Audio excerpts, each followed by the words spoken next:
Luke chapter 17, verse 1 until verse 4. Ako ang unang magbasa ng isang verse, tapos susunod kayo sa pangalawang verse, tapos ako ulit, vice versa tayo, okay? Verse 1, Then he said to the disciples, It is impossible that no offense should come, but woe to him through whom they do come.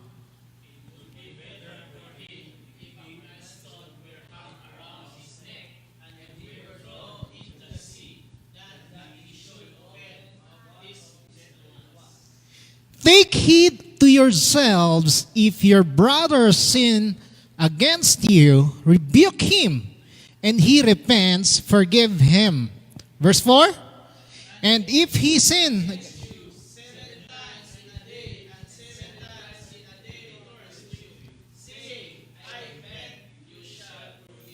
Amen. Purihin po ang pagkabasa ng salita ng ating Panginoon Diyos. Let's all bow down our heads in prayer.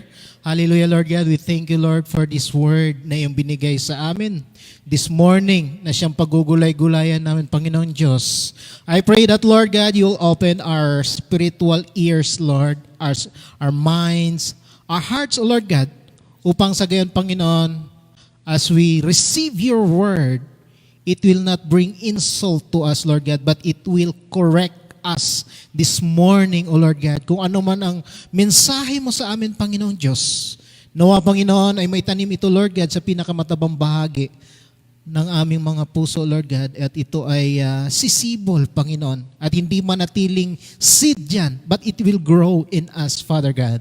I pray also that, Lord God, hide me under the shadow of your wings, na Lord God, hindi yung aking mga kahinaan na makikita dito sa harap na ito, Lord God, ngunit ikaw lamang, Jesus, ang may tatahas para sa iyong kadakilaan ngayong umaga. Kaya Lord God, we thank you, we bless you, in Jesus' name we pray. Amen. Praise God. Let's all be seated. Amen. So, as you can see here, wag nating patatagalin para makarami tayo. Time check, 11:35 sa ating relos. Sa mga bagong relo dyan, mabruk. Sa mga blessing na yan, ano? As we can see here, Jesus is teaching His disciples the seriousness of causing others to sin.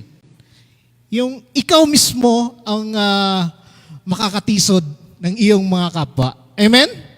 And this emphasizes that it's crucial to avoid leading others to wrongdoing. And that forgiveness should be offered generously. Kasi kung nakikita natin dyan sa last verse, you shall forgive him. Diba? Amen? Because what the Lord wants is that there is unity in His children, in the body of Christ, and in the church.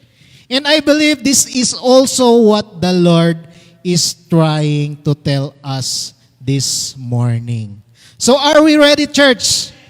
Para tanggapin ang pagpapala ng ating Panginoong Diyos sa pamamagitan ng kanyang salita. No? So the title of the message this morning, basahin nating lahat. Are you offended? Sa Tagalog, anong ibig sabihin yan? Nasaktan ka ba? Mukhang walang nakasagot. Nasaktan ka ba, kapatid? Na-offend ka ba kay brother or kay sister? Offended, according to Google University, is a feeling or expressing hurt, irritation because of perceived wrong or insult. Yung inakala mo, ginawa niya to, na-offend ka. Amen. Are we still there? Yung nairita ka sa forma niya kasi bago yung sapatos niya. Nakakasilaw sa mata. Bago na naman ang sapatos, bago na naman ang kanyang relo. Bakit ba yan? Di ba? Na-insult ka, na-offend ka. Bakit? Wala namang ginagawa si kapatid. Tama ba?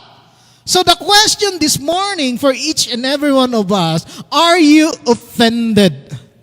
Did you know that offense is the enemy's most deadly, deceptive trap? Pag sinasabi nating deceptive, nalilinlang ka. And it is the most deadly kasi hindi mo alam, hindi mo namamalayan, nagkakasala pag na-offend ang tao, they feel angry. Amen. They feel bitter. Ang palaya. Maraming nasasabi sa iyo, wala ka namang ginagawa, but they feel bitter, causing problems in relationships. So ang plan ni Satan is to trick Christians para mag-focus sila sa sarili nila. Nagkakaroon ka ngayon ng self-pity. Hindi ako sinama sa outing doon sa Dunkin Donuts. Naiwan ako. Nag-self-pity ka na ngayon. May fellowship doon pero naiwan ako. Sila-sila na lang. Ano ba yan? I'm just one call away pero wala naman lang nagparamdam. Yan ang sinasabi ko. At sa maling nagawa ng iba, yung mga offended, hindi nila na-realize yan kasi masyado silang nakafocus doon sa nakasakit sa kanila. Are we still there? Amen. Sabi ng aking matalik na kaibigan na si John Bevere, an offended heart is the breeding ground of deception. Pag offended daw ang puso, dito daw nagsisimulang mga ang deception. Deception meaning, yan, binagsak pa, means having the power to cause someone to accept what is false. And as true, yung mali daw, ginagawang tama, and the invalid, valid. Yung mga mali, ginagawang tama. Nakuha ba natin ang ibig niyang sabihin? Yung mali daw, nagiging tama sa kanila. At yung mga tama, nagiging mali. That's how deadly this trap is. Ito yung deception ng kalaban. So today, let us discover what the Bible is telling us about offenses. Nasa Biblia rin pala yun, ano? Akala natin wala lang, okay lang, no? Na dumadaan lang yung word na offenses, but meron yan sa Bible. So this morning, wag nating habaan para hindi nyo rin makalimutan two things I would like to share to you kung ano ang sinasabi ng Bible sa atin. Number one, are we there? Dapat mag-take note tayo because it will help us if we are offended. Kung hindi ka offended, pwede mo rin itong ma-share sa mga taong na-offend na akala nila ay pinagdamutan sila ng mundo. Number one, let us remember that always offense will surely come.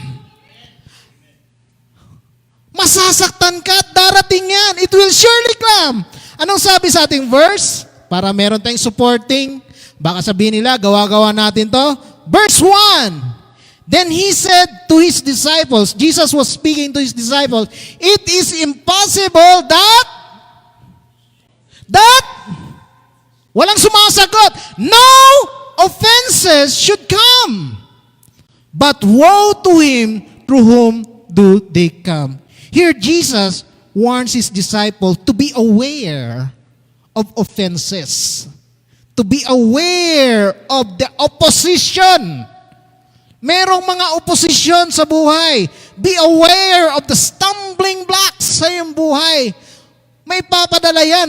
May gagamitin si Lord. Maaring tao, maaring situation para lumabas yung feeling na yan na nakabaon dyan, na ma-offend ka. Kasi hindi yan lalabas, natutulog lang yan sa iyo kung walang mga circumstance. Tama po ba? Amen? So, sino bang nakaranas niya na na-offend ka? Lahat tayo. Amen? Well, good news. Good news. Sabi ni Jesus, normal yan. Amen? And the Greek word of offend, ang sabi rito is skandalon. Meaning, it's a part of the trap to which the bait was attached. Kung merong pain dyan, it's part ng trap. Hence, the word signifies laying a trap in someone's way. Amen? Yung parang pinapainan ka lang. Amen? akala mo okay lang. Amen? Kasi hindi naman darating si Satanas ng may pangil. Amen? Maaring dumating si Satanas sa pamamagitan ng sexing babae. Diba? At saka, yun na, magkakaroon ka ng sexual immorality. Amen? Or maaring darating si Satanas sa pamamagitan ng iyong co-church members. Sobrang gwapo. Na-offend ka ngayon kasi mas gwapo siya. Dati ikaw lang yung gwapo sa church eh. Ba't dumating tayo doon? Hallelujah! Di ba? Tapos matangkad pa. Amen! Pinagpala pa. Amen? Ito yung sinasabi natin, it's a trap, it's a deception from the enemy na hindi mo namamalayan, nagkakaroon ka ng poot, ng galit sa iyong kapwa. Amen? Sabi mo, mukhang mas magaling siyang magbigay ng mensahe sa akin. Dati ako lang magaling dito ah. Na-offend ka ngayon na merong mas magaling mag-share ng word dito sa harap. So, that's why in New Testament, offend is described as the entrapment. Amen? Pag alam nating entrapment, may patibong para ikaw ay mahulog. Amen? Used by the enemy, and it is a tool that is used by the devil for captivity. Para makuha niya ikaw. So here, Jesus is reminding us to this kind of difficulties, no? As a Christian, mahirap talaga. Meron talagang mga tao matitisod ka. Sabi mo, ano ba yung asawa ng pastor na yan? Ayaw mo magsimba doon? Ba't ganun ang ugali niya? Akala ko ba asawa ng pastor? Walang kapintasan, walang kamalian. Amen? So, itong sinasabi ni Jesus, it will surely come. At meron din sinabi si Jesus sa mga taong nagkukos ng pagkakasala ng ibang tao. So, it's a tie, no? Ngayon, ikaw na naman ang nag-cause ng pagkasala. Kasi baka sabihin niyo, mukhang one-sided coach ah. O ito, para sa iyo, kung yung mga tao nag-cause ng pagkasala sa iyo, basahin natin sa verse 2. Ang sinasabi sa verse 2, it would be better for him if a millstone were hang around his neck. Mas mabuti pa daw na lagyan siya ng tali, lubid sa kanyang liig na may bato at he's thrown into the sea than that he should offend the one of these little ones. Mas mabuti pa daw talian siya ng bato sa liig at itapon sa dagat kaysa naman makaka-offend ka ng mga bata. Pero hindi to ang literal na ibig sabihin niya na. Baka sabihin mo, talian ng bato si Kuya Jeffrey kasi pasaway ito, na-open ako sa kanya. Ilagay ito, itapon sa dagat. Kasi na-open yung mga batang Kristiyano. Hindi. It is just a metaphor na ginawang example ni Jesus. But it serves as a warning, a strong warning sa atin na kagaya sa atin yung mga matatagal na sa pananampalataya. Amen? It shows the seriousness of the harm caused by leading others to sin. Na nagdudulot ka na magkasala si kapatid sa mga ginagawa mo. The little ones na tinutukoy dito are those who are young spiritually. Yung mga bagong tanggap kay Kristo, no? Na new believers. So kung ikaw daw na nagkukos nito at magkasala yung mga kapatid mo sa Panginoon, lalo na yung mga bata pa sa faith, sabi ni Jesus, mag-ingat ka. Amen. So bilang Kristiyano, mag-ingat din tayo na hindi matisod yung ating mga kapatid. Hindi lang yung palagi na lang ikaw feeling mo offended palagi.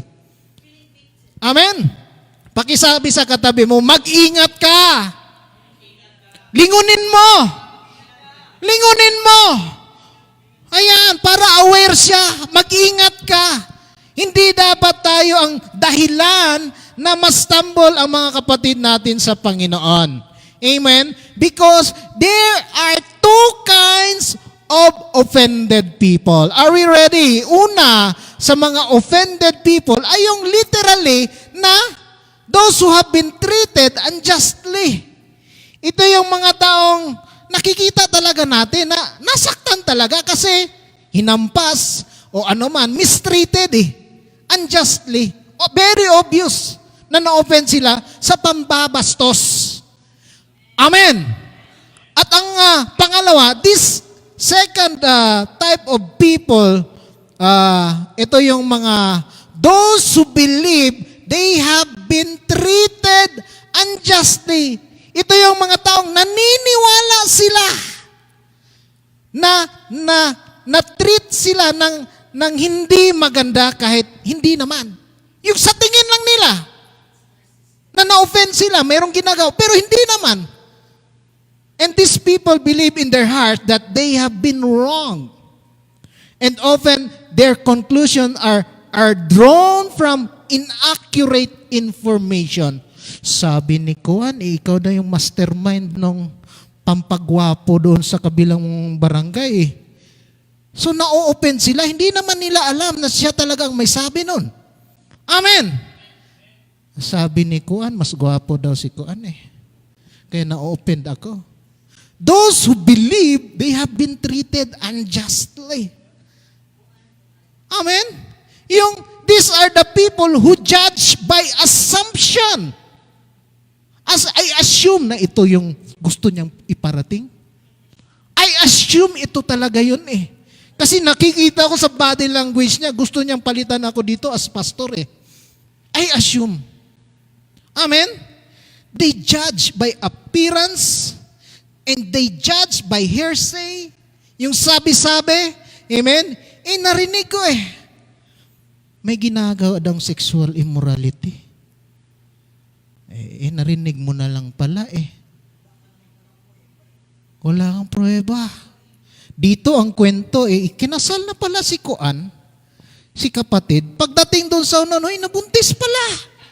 Nanganak na. Kahapon lang ikinasal, pagdating doon sa kabila, nanganak na. Isang taon na nga pala yung anak So you see how dangerous our assumption. Ang tanong ko sa iyo ngayon, nasaan ka sa dalawang grupo ng taong ito? Either you are in the letter A or you are in the letter B. Sana wag naman dyan sa letter B na nag-assume ka lang. Kasi in reality, maraming mga Christians ang ganyan. Because of offense, di sila nakapag-function ng maayos sa kanilang mga ministry.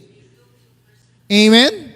And dami naman sanang gawin sa ministry, pero inuuna yung mga personal nilang karera, emosyon, amen, hindi na nila nagagawa yung calling na dapat to win souls and make disciples. Nagkakaroon ngayon ng division inside the church na dapat magkakaroon ng unity. You know why? Bakit? Because of the wounds and hurts. Sa liit na sugat na yan, lumaki. May diabetes yata, hindi gumagaling yung sugat. Ang liit lang naman sana ng sugat. Amen? Na ang nag-cause ay offense. And usually, kung tinanong mo, sino ang nagka-offense sa kanya? Minsan, hindi niya na nga masagot Hindi niya na masagot Kung masagot niya man, ang sagot niya, usually, those who are close to them, because the closer the relationship, the more severe the offense. Tama po ba? Mas malapit sa iyo yung tao, mas natingin mo, nasaktan ka niya. Amen? Tama ba? Pero pag stranger ang nakasagi sa iyo sa daan, wala lang, baka mayroon lang siyang dinadalang mabigat. Okay lang. Pero pag natingin mo, gwapong-gwapo talaga, maganda talaga yung sapatos niya, pag nasagi ka, yabang talaga. Ang yabang talaga. Sinagi talaga para mapansin yung bagong sapatos niya o yung bagong relos niya. Amen. So, magugulat ka that the greatest hatred ay nabuo dyan. Yung sa mga close relationship mo. Example, brother against brother. Amen. Friend against friend. Son against their father. Kasi close kayo. Akala mo okay na Tapos itong nangyari, di ba? Isali na natin dyan, yung mga Christian against Christians. Your co-church members. Amen? And even Jesus made it very clear that it is impossible to live in this world and not have an opportunity to become offended. Imposibleng mabuhay ka dito sa mundo na hindi ka ma-offend. Offense will surely come. Malinaw doon sa ating binasa. Kaya dapat lagi kang handa. Ang tanong, handa ka lang. Handa ka ba? Amen? Kasi ang masasabi ko lang, handa ka lang pagpuno ka ng pagmamahal ng salita ng Diyos. If you have the fruit of the Holy Spirit, wala kang isiping hindi maganda sa iyong kapwa. Tama ba? So number 2, yan, una lang. Number 1, offense will surely come, and what do we need to do? Pag dumating ang offense na yan, pag na-offend ka, anong gagawin mo? Ang sabi doon na naman sa ating binasa kanina, pay close attention to yourself. Hindi sinasabi doon na dahil na-offend ka, pay close attention to your enemy, to others. Hindi. Pay close attention to yourself. Sabi sa Luke 17 verse 3, take heed to yourselves. If your brother sins against you, rebuke him. And if he repents, forgive him. Take heed to yourselves, meaning to pay attention or to be careful. Amen? So, kinakausap ni Jesus ang kanyang mga disciples directly. So, tayo rin ito, kinakausap ni Lord directly. Pay attention or to be careful. Kasi kung anong lumabas sa iyong bibig, yun ang nilalaman ng iyong puso. Amen? Hindi mo pwedeng sabihin na, nadala lang ako sa emotion ko. Yun ang laman ng puso mo, kapatid. Kaya nasabi mo ang mga bagay na hindi maganda. Amen? And He warns them that this spirit of offense will surely come at any time. Because ang daming mangyayari pag ang tao offended na. Hindi na clear ang kanyang iniisip. And this is where the enemy will come. That's why Jesus said, pay close attention or to be careful. Take heed to yourself. Amen? Dahil ang alam ng Diyos, ang effect nito sa tao, sa pamilya, sa church, malaki. Amen? Malaki. Ang church nadidivide, nagkakahiwa-hiwalay because of the offense. Amen? Kasi totoo naman, pag offended tayo, nakatingin lang tayo sa taong naka-offend sa atin. Tama po ba? Kung tama ka, i-type mo dyan, Amen! Hallelujah! Woo! Kasi may tendency tayo bilang tao na nakafocus ka lang doon. Para kayong kabayong may renda dito sa kanyang harap. Hindi ka na nakafocus dito sa gilid. Focus ka lang sa harap. Naka-close-minded ka. That's why we need to pay close attention to what? Ano ba ang dapat nating babantayan? Pay close attention. Una doon, our emotions. Yung emotion mo, kapatid, maghunos dini ka. Amen! Hindi yung na-offend ka kung ano lang, putot kutsinta, lumalabas sa bibig mo. Kristiyano ka pa naman, may putot kutsinta ka pa rin. Amen? Pangalawa doon, your words. Pay close attention to your words. If you are offended, mas mabuti pang isara mo na lang yung bunganga para wala kang magawang kasalanan. Amen? Because once offended, be very careful. Mag-ingat ka talaga. Kasi hindi mo alam yung ginagawa. So ano ang gagawin natin? What to do if your brother or sister, ipalagay na lang natin, kaya mayroon tayong dalawang sister, akala ko mga brother na lang sin against you, ano daw ang una natin gawin? Number 1 or letter A, kung na-feel mo na offended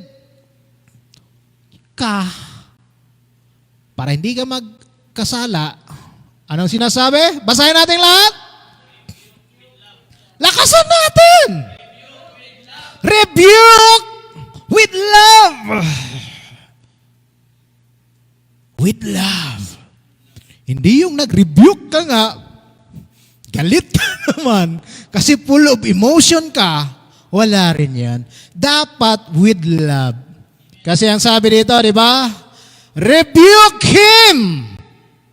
And if he repents, forgive him. Sabi sa Tagalog, pagsabihan mo. Amen. Hindi mo pagsabihan yung ibang tao. Pagsabihan mo yung concern. Kung meron ka problema kay coach, pagsabihan mo, coach, mukhang hindi ko nagustuhan yung mensahe mo. Tinamaan talaga ako kanina. Mukhang ako ba yun, coach? Ako ba talaga yun? Pagsabihan mo. Pag may galit ka kay Kuya Jeff, pagsabihan mo. Hindi yung sabihin mo kay Kuya Ken, ano ba yung ginagawa ni Kuya Jeff? Ba't ganun yan? Nag-practice naman tayo Pagsabihan mo, direkta si Kuya Jeff. Hindi mo sabihin sa kapatid mo, kasi kung ganyan, naggagasip na tayo, nagkakasala pa tayo. Amen. Pagsabihan mo, itama mo, sabihin mo yung nakikita mong mali mismo sa kanya, rebuke him with love. Go straight to the person involved. Hindi yung imamarites mo.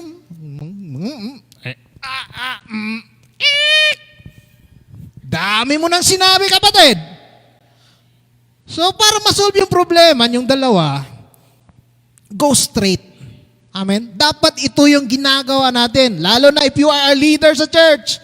Go straight to the person involved. Hindi yung, marami pa kayong pasikot-sikot, paligoy-ligoy pa.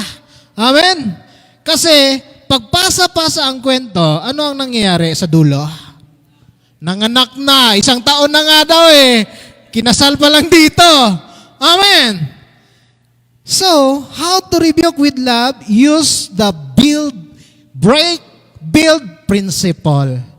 Hindi nyo yun alam siguro. O ito na lang, sandwich principle. Yan. Sandwich. O, build principle. Pag gusto mong i-correct si kapatid, sabi mo, Brad, ang ganda ng paawit natin. Woo! Ayos, Brad. Okay masyado. I-break mo. Pero mas maganda sana kung ginanito mo yun, no? Kiniliti mo pa ng malalim. O kung huminto ka pa doon sa bridge, mas maganda siguro yun. Amen? Tapos, i-build mo ulit. So, Brad, mag-practice ka. Practice ka ulit. Amen? Ihasa mo yung skills mo. Are we there? Amen? Build, break, lift up ulit. Hindi yung build, break ko lang. Puro lang tayo build, break. Kaya maraming simbahan na nagsasara. Kasi walang build, puro lang break. Amen! Woo! Hallelujah. Pakitayo dyan, amen. Hindi ako galit, pero ito yung sinasabi ni Lord para sa atin. As Christians, anong sabi? Sa Matthew chapter 18, in dealing with sin in the church. So, hindi ko ito sinabi. Nasa Biblia ito. Anong sabi dyan? Basahin ko sa inyo para malinaw. Huwag na tayong magsabay-sabay. Mamaya, iba pa yung nabigas. So, Matthew chapter 18, verse 15 hanggang 17. Ang sabi dyan, if your brother or sister sins, hindi lang isa, sins, go and point out their fault. Kung ang kapatid mo ay nagsasala, ituro mo anong niyang mali. Just between the two of you. Ang tanong, ginawa mo ba yon? Mukhang hindi ko narinig na ginawa niya. Bahala na si Lord sa kanila. If they listen to you, kung nakinig daw siya, you have won them over. Hindi yung itakwil mo siya sa iglesia dahil hindi mo nagustuhan. Yung si kapatid. So, verse 16, but if they will not listen, eto na, pag hindi na kapatid, pinangaralan mo, ayaw makinig, take one or two others along so that every matter may be established by the testimony of 2 or 3 witnesses. Magdala ka ng 2 o 3 na kasama. Pero hindi pwedeng kahit sino-sino lang nakasama. Dapat credible. Maaring yung pastor, yung deacons, yung elders, wag mo na isama yung Marites. Kasi kung si Marites ang isama mo, madagdagan pa ang problema. Amen? And verse 17, if they still refuse to listen, even to the church, treat them as you would a pagan or a tax collector. Doon mo na siya huhusgahan. Pero mukhang walang nangyari no, na dinala natin dito yung may sala sarap. Ikaw kasi, ang tigas ng ulo mo, ginawa mo yan. Wala namang nakatayo dito, di ba? Kasi dinadaan natin sa mahusay na usapan. With love. Amen? Pero yung hindi pa nga nakausap, nahatulan na, anong tawag natin doon? Sino ang judgmental ngayon sa atin? Amen? Kaya dapat mag-ingat ka. Amen? Woo, hallelujah. Mahirap magtayo dito sa harap, no? Kasi akala nyo madali lang na isi-share to. So dapat natin in-normalize that we should go straight to that person. Amen? Pumunta ka direkta sa kanya. Amen? So letter A, ano yun? Rebuke with love. Pangalawa, dito tayo medyo mahihirapan kasi yung iba talaga, may pride talaga eh. Ma-pride talaga. Ang sabi doon sa pangalawa, una, rebuke with love. Pangalawa, basahin natin, only, parang load lang Nagpa-only load nga po dyan. So eto mga kapatid, ang sinasabi sa atin, only forgive. Hindi mo sabihin, napatawad ko na isang beses, okay na yung coach. Bahala na siya. Ayaw talaga makinig eh. Bahala na siya, ayaw ko na siyang pansinin. Ang sabi sa ating verse, in verse 4, kasi 4 na verse lang tayo, di ba? In verse 4, and if he sins against you 7 times in a day, wow, grabe no? Bakit kaya 7 times in a day? Kasi alam ni Lord na nature talaga natin bilang tao na magkakamali at i-offend ka at magkasala ka. Amen? So sabi niya diyan, 7 times in a day and 7 times in a day returns to you yung nagkasala sa iyo saying, I repent. Anong gagawin mo? Ano? Malinaw. Basahin natin. You shall forgive him. Coach, mukhang okay na sana, coach, pero dito mukhang lumalaban, Lord. Lumalaban, coach. Aking laman. Hindi pa kasi ako nakakaganti. Kailangan kong makaganti para ako makaforgive. Lumalaban pa. Patawarin nawa ako ng Panginoon. Hindi ko na ilunod yung isang kamay kasi hindi pa ako nakakaganti. Amen! Woo! Hallelujah! Ang sarap nung gustong iparating sa atin ni Lord, ano? Mayroong pinaparating si Lord sa atin eh. Sabi ni Jesus, you shall forgive him. Patawarin mo. Ano bang meron na hindi mo mapatawad-tawad? Si kapatid, si pastor. May nasabi ba si pastor doon sa mensahe niya na na-offend ka talaga? Amen? Piling mo lang yung kapatid. Amen? Piling mo lang yung na-offend ka. Amen? You shall forgive him. Kasi kung nag-usap na kayo, humingi ka na ng tawad doon sa taong naka-offend sa'yo, patawarin mo. Amen? Patawarin mo. Huwag nang maging historical. Ikaw kasi, 7 years ago, ginawa mo sa akin to. Inakusahan mo ako nagnakaw. Yan ang sinasabi ko. Nagiging historical. Inaalala yung mga mali. Yung mga previous na ginawa. Amen? May kilala ba kayong taong ganon? Wala nang ginawa, kundi saktan ka. Yung mga ex nyo, ganon ba? Mga love life dyan. Namumuro na ba? Diba? Ang tanong, namumuro na ba? The key is only forgive. Because at the end of the day, hindi mo na yun pananagutan. Hindi mo na yung pananagutan sa Panginoon, ano? Na ang malaga doon, yung ginawa mo yung parte mo. Pinatawad mo siya. At nagpatawad ka, nirebuke mo with love. So wala kang sama ng loob sa taong yun. Di ba? Ang gaan ng feeling. Samantalang sila ang bigat ng pakiramdam sa'yo. Di ba? Amen? So, pagharap mo kay Lord, clear ka. Wala kang dinadalang galit, puot, offense, offended. Wala eh. Are we still there? Can I hear an amen? Palakpakan natin si Lord. Mukhang hindi solve yung palakpak niyo. Mukhang napilitan ng, malakas pa! Woo! Hallelujah! Because in a world where offense is unavoidable, hindi natin maiiwasan, it is essential to approach this situation with care and self-awareness. Dapat aware ka talaga sa anong pinagsasabi mo. Because if we fail to exercise forgiveness and genuine reconciliation, we are missing the mark. Kasi sabi mo, pinatawad ko na. Pinatawad mo. After next month, away na naman kayo. Para kayong mga asot pusa. Inabot na lang ng ilang taon. Magre-retire ka na lang. Mag-i-exit ka na lang sa Saudi. Away pa rin kayo.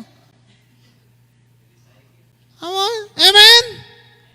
Dapat aalis ka sa lugaring ito with peace, with love, with comfort. Hindi yung puro sakit ng loob. Iniwan mo sa mga tao dito nung umalis ka. Or kung ikaw na alis ka na lang, masakit pa rin sa dibdib mo. Hindi ka nakakaganti. Ang sakit. Woo! Hallelujah. Missing the mark means failing to meet the standard set by God. That's why, if we neglect this, pag pinabayaan daw natin ito mga kapatid, ano ang mangyari? We fall short of the ideal love, compassion, and restoration. Wala yung fruit of the Holy Spirit. Naget ba natin ang message? Amen. Praise God. So, our conclusion this morning, ito yung sinasabi sa atin ni Lord. Offense will surely come, so pay close attention to yourself that you do not commit sin. Kasi okay lang ma-offense eh. Okay lang ma-offend. Pero tandaan mo na habang na-offend ka, be careful na hindi ka magkasala. Amen. Amen. Praise God. So paano ba natin i-apply yan? Kasi dapat meron tayong application sa salita ng Panginoon. Kasi hindi naman pwede natin, yes, offense will surely come. Nag-pay attention ako, binantayan ko, hindi ako nakakommit ng sin. Pero paano ba natin yan i-apply ngayon? Application. Basahin natin lahat. Forgive. Magpatawad ka. Magpatawaran kayo. Amen? Kasi nung ginagawa ko ang mensaheng ito, masyadong mabigat. Mabigat sa akin kasi merong mga taong na-offend sa akin. Hindi ko namamalayan. Gwapong-gwapo pala sila sa coach nyo. Wala namang buhok. But woe to them. Sabi nga doon, kahit na matanda na sila sa pananampalataya, let's forgive. Forgive, hindi ko na sinali, and forget. Para makuha natin yung true reconciliation. At kung nakasakit din naman ako sa inyo, patawarin niyo ako. Forgive me. Amen? Forgive me. Kausapin niyo ako. Open naman yung Facebook ko, di ba? Hindi naman nakasara. Hindi naman nakarestrict yung mga tao sa kuan ko. Kausapin niyo ako. Kung mayroon man akong nagawa na hindi maganda sa inyo, kausapin niyo ako. Huwag yung ipagmamarites mo doon sa kabilang barangay. Ganito kasi si Coach Gwapo kasi wala tayong magawa doon. Amen. So why don't we all stand as we close